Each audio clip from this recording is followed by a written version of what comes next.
ये 11,000 साल पहले की बात है, जब तपती हुई गर्मियों का लंबा दिन खत्म होने वाला था। सूरज की शिद्दत कम होते ही लोग अपने घरों से बाहर निकलने लगे और जैसे जैसे सूरज की किरणें इस छोटे से इलाके पर पड़ती तो इसकी खूबसूरती में मजीद इजाफा हो जाता। बच्चे गलियों में खेल रहे थे, मगर इसी वक्त वो लम्हा आया जिसका किसी ने तसव्वुर भी नहीं किया था। अगले चंद लम्हों में वो जन्नत नुमा इलाका जिसे अटलांटिस कहा जाता है तबाह हो गया। ये तबाही इतनी शदीद थी कि पूरी तहजीब पानी के अंदर डूब गई और आज तक इस तहजीब और इसके इलाके की कोई निशानी बाकी नहीं रही। लोग आज भी इस बात पर यकीन नहीं कर पाते कि अटलांटिस नाम का कोई शहर इस जमीन पर आबाद था। अटलांटिस एक ऐसा बदनसीब शहर था जो अपने वक्त में बेहद जदीद और तरक्की याफ्ता शहर था। तारीख में सबसे पहले यूनान के मशहूर फिलोसोफर अफलातून ने अपनी किताबों में इस शहर का जिक्र किया था, जिसके मुताबिक ये शहर 9,000 साल कबल मौजूद था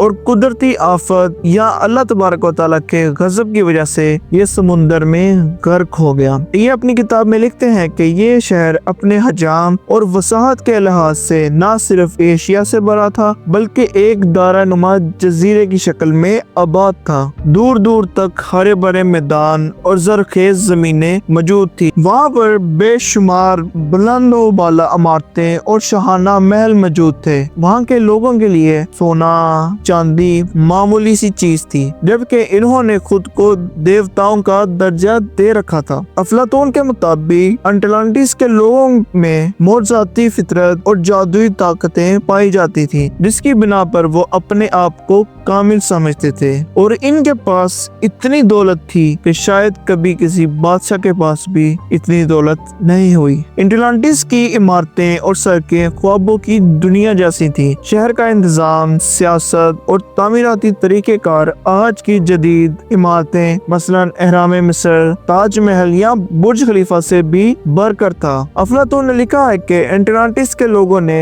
न सिर्फ भारी चट्टानों के जरिए बुलंद इमारतें तमीर की, बल्कि इन्होंने शीशे के इस्तेमाल से भी नई तकनीक इजाद की, जिससे इनकी तिजारत दुनिया भर में जानी जाती थी। अटलांटिस का माहौल कुदरती लिहाज से बेमिसाल था। हरे भरे मैदान, फलों के बागात और कुदरती हुस्न का एक ऐसा इम्तिजाज था और इतनी हसीन जगह थी कि कोई भी इसे देखकर हैरान रह जाता। शहर की जमीन जरखेज थी, जहां ज़राए पैदावार की जदीद तरीके अपनाए जाते थे और लोगों को जदीद टेक्नोलॉजी से मालामाल किया जाता था। अगरचे कुछ लोग अटलांटिस को महज अफसानवी किस्सा समझते हैं, लेकिन हर जमाने में तारीखदानों और मुहक्किकीन ने अटलांटिस की वजूद का दावा किया है। आज भी समुद्र की तह में कुछ ऐसे आसार मिलने की खबरें आती रहती हैं जो इस गुमशुदा शहर की मौजूदगी का सबूत देती हैं।